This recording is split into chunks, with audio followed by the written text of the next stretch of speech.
If you're not great at making buttercream flowers or doing fancy icing techniques, this is the cake for you. This is a stencil I used to get this stained glass look, and I'll show you how I did it. So I started by making a cake that's shaped as a box. I used a mold from Frost Form. I'm going to make a separate video on that. But for this cake, we'll start with the covering. So I did a fondant. I rolled it thin, and now there's our mesh stencil. Now before I stenciled it, I cut it to size. You can see my template up there. And then the mesh stencil, you just need a nice thin icing. I found this Wilton black icing worked perfectly for this. You're just going to hold your stencil down carefully, and in one direction, like your silk screening, just pull the icing across, and when you pull it back, look, ta-da! I mean, it's a little thick in the middle, but not bad, right?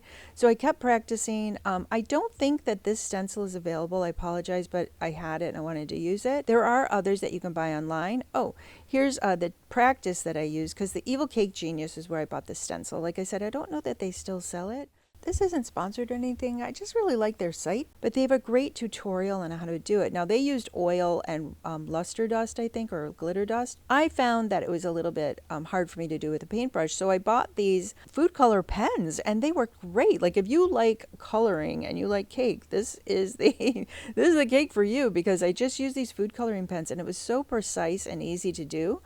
Here, I'll just do that flower, and then we'll go back in next, and we did the layers, and then that's the blue, so you can see it makes it look like this stained glass.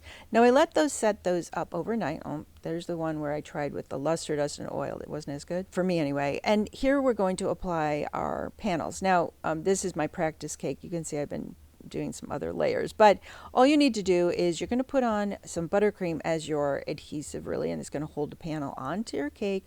Push it down. I used paper so that I wouldn't muss the colors underneath.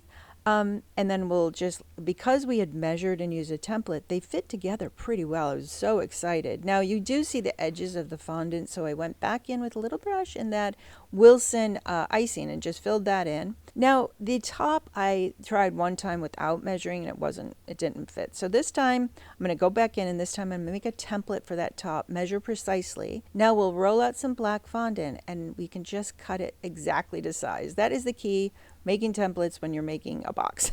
So I put it on, there you go, you see it's pretty perfect, and I put it on and it fit really well. Now the one caveat I will say is, if you leave this cake out in the heat, those panels can fall off because the buttercream gets too soft. Those will start to like collapse. So you want to take it out of the fridge and serve it pretty shortly thereafter. But there you go. So I hope you give this one a try. If you haven't already, please like and subscribe to my channel. It'd mean the world to me, and I'll see you next time. Bye for now.